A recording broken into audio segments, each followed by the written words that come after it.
श्री गुरु तेग बहादुर साहिब के 350वें शहीदी दिवस को समर्पित पंजाब सरकार की श्रद्धा और सत्कार से भरपूर पहल। पंजाब के 23 जिलों में गुरु साहिब के जीवन और बलिदान को दर्शाते light and sound show Srinagar, Gurdaspur, Faridkot और तख्त श्री दमदमा साहिब, तलवंडी साबो से अनंतपुर साहिब तक 4 महान नगर कीर्तन तथा 23, 24 और 25 नवम्बर को अनंतपुर साहिब में होने वाले भव्य समागमों में मुख्यमंत्री सरदार भगवंत सिंह जी मान की ओर से सभी को नतमस्तक होने का हार्दिक अनुरोध। आइए अपनी अटूट श्रद्धा और सत्कार के साथ इन समागमों का हिस्सा बने।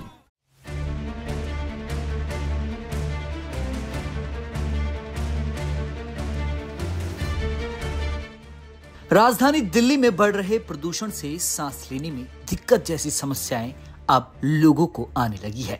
लगातार बिगड़ रही दिल्ली की हवा से लोगों की सांसों पर संकट खड़ा हो गया है। वहीं बीजेपी नेता किरण बेदी ने भी बढ़ते प्रदूषण पर अपनी प्रतिक्रिया दी है।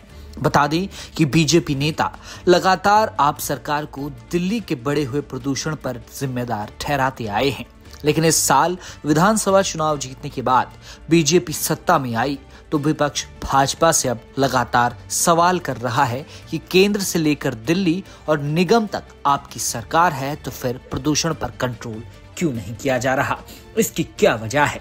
इस पर इंडिया टुडे से बात करते हुए किरण बेदी ने कहा कि हम एक बहुत ही बिखरे दौर से गुजरे हैं, जहां दिल्ली कई मायनों में नियंत्रण से बाहर थी, इसलिए इस समय कोई कारण तो नहीं है।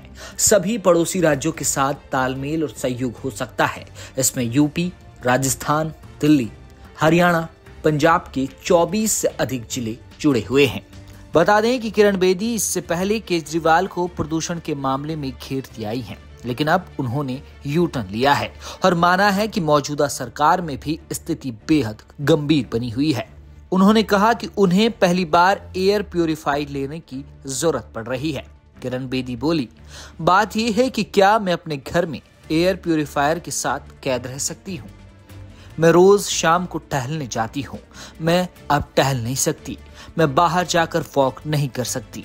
शायद 2017 में मैं पुदुचेरी बीच पर टहलती थी और मुझे इसका असर महसूस नहीं होता था जो यहाँ हो रहा था, क्योंकि मैं दिल्ली निवासी नहीं थी। बता दें कि कुछ दिन पहले ही दिल्ली के प्रदूषण को लेकर किरण बेदी ने एक ट्वीट भी किया।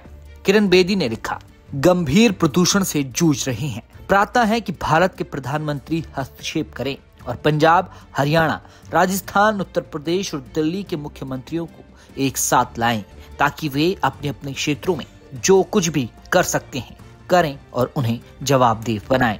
हम बहुत अस्वस्थ जीवन जी रहे हैं महोदय। 2015 से 2025 फरवरी तक दिल्ली में आम आदमी पार्टी की सरकार रही।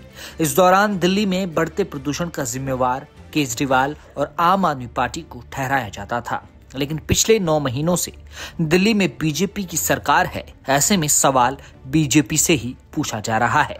दिल्ली में स्थिति वाकई काफी गंभीर बनी हुई है। आखिर कब तक लोग ऐसी ही जहरीली हवा में सांस लेते रहेंगे? ब्यूरो रिपोर्ट, दिल्ली तक।